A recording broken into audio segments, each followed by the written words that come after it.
अस्सलाम वालेकुम dear students.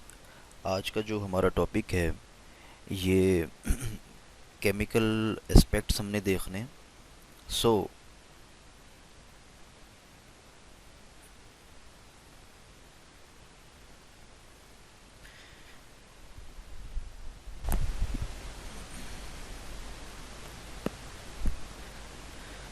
अस्सलाम वालेकुम डियर स्टूडेंट्स।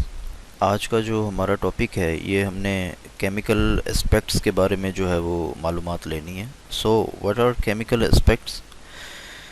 जैसे कि हम लोगों को पता है कि हम लोग ये जो टॉपिक पढ़ रहे हैं ये इन्वायरमेंटल एस्पेक्ट का है। एस्पेक्ट्स मैंने बताया था कि फैक्टर्स हैं, वो फैक्टर्स जिनसे हमारी इन्वायरमेंट मिलकर बनी हुई है।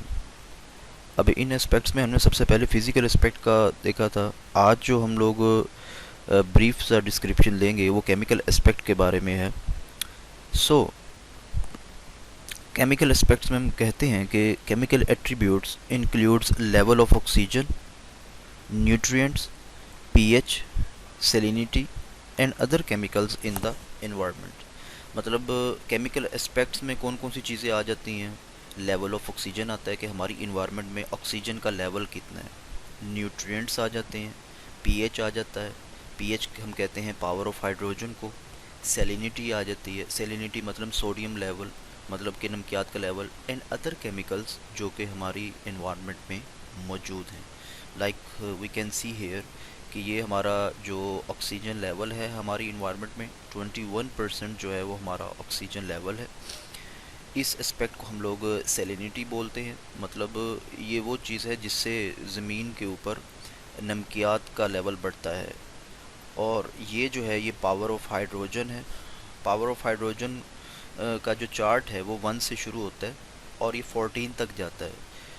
वो एलिमेंट, वो केमिकल जिसकी पीएच 7 होगी वो न्यूट्रल होगा, और वो एलिमेंट्स जिनकी पीएच 7 से कम होती जाएगी, मतलब कि 6, 5, 4, 3, 2, 1, वो क्या होते जाएंगे? एसिडिक होते जाएंगे।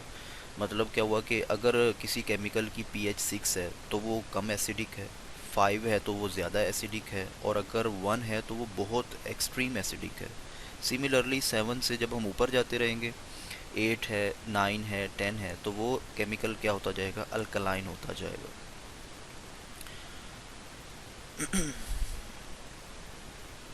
केमिकल एस्पेक्ट्स में हम देखते हैं कि एक्सेप्शनल प्रॉपर्टीज़ हैं shown by water molecules due to which water is immensely useful for life.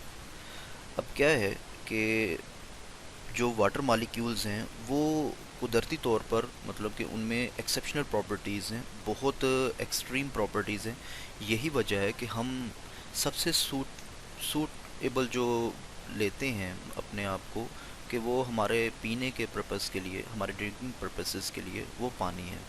पानी सबसे ज़्यादा अहम है। यही वजह है कि उसके एलिमेंट्स जो हैं वो हमें पीने के लिए बहुत ज़्यादा मुनासिब हैं। सेकंड हम देखते हैं, for instance owing to excellent solvent nature it forms body fluid of living beings.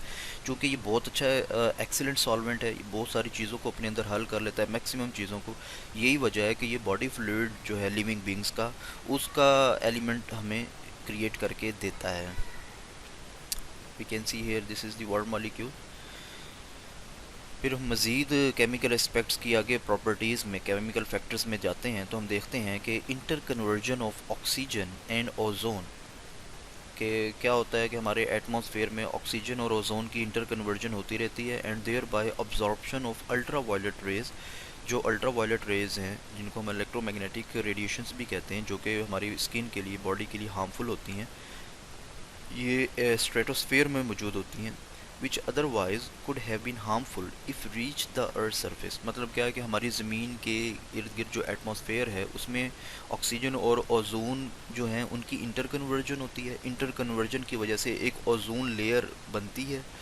इस लेयर में सूरज की तरफ से आने वाली जो अल्ट्रा वायलेट रेज़ हैं वो जज़ब हो जाती हैं, अब्जॉर्ब हो जाती हैं। अगर ये इंटर कन्वर्जन ना हो, ये केमिकल फैक्टर्स वहाँ पर ग्रोथ ना लें, तो सूरज की रेडिएशंस जो हैं वो डायरेक्ट हमारी ज़मीन पर पहुँचेंगी, जो कि हमारे लिए क्या होंगी? वो नुकसानदेह होंगी।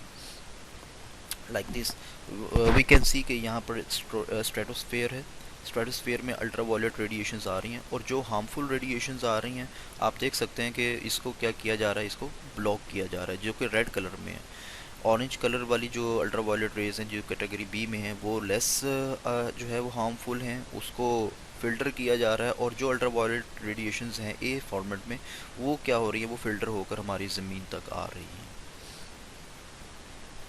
केमिकल एस्पेक्ट में हम एक और चीज़ देखते हैं, अक्रेंस, मौजूदगी। किस चीज़ की मौजूदगी?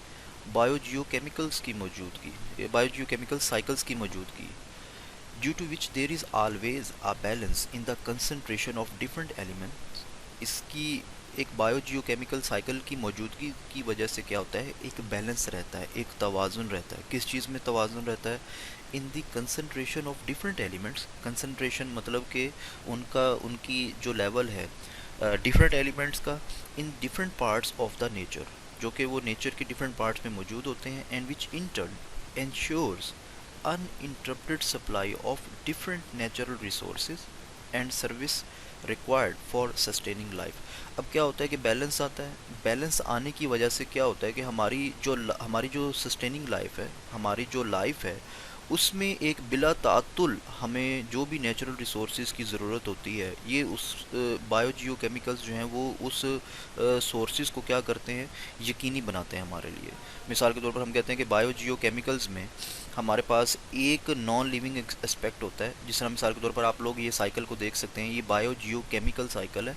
इसमें हम क्या कहते हैं, हम कहते हैं मिसाल के तौर पर नॉन लिविंग थिंग में जैसे पानी है, पानी जो है आप देख सकते हैं कि अब ये साइकिल को अगर हम पानी के लिहाज से देखें तो पानी हमारी सॉइल में मौजूद है, यही पानी जो है वो हमारे एटमॉस्फेयर में मौजूद है, और यही पानी फिर दोबारा से हमारे हाइड्रो एलिमेंट्स जो हैं उसमें मौजूद होता है, फिर दोबारा पानी वाले एलिमेंट में आता है। मतलब क्या हुआ कि पानी जो है वो एक पूरा साइकिल जो है वो डेवलप करता है। इस पूरे साइकिल की वजह से हमारी ज़मीन के ऊपर जो लाइफ है वो सस्टेन रहती है। सस्टेन रहने का मतलब है कि हमारी लाइफ में हमें जो जिन नेचुरल रिसोर्सेज की ज़रूरत होती है उनकी बिला तातुल फराहमी जो है वो हमें इसकी वजह से मिलती रहती है, मुयसर रहती है। मतलब क्या होता है, मिसाल के तौर पर जिस तरह इवेपोरेशन के प्रोसेस के तहत बारिश होती है, बारिश फिर दोबारा नीचे आती है, फिर इवेपोरेशन होके पानी बुखारात बनकर ऊपर चला जाता है, तो ये एक बायोजियोकेमिकल प्रोसेस है।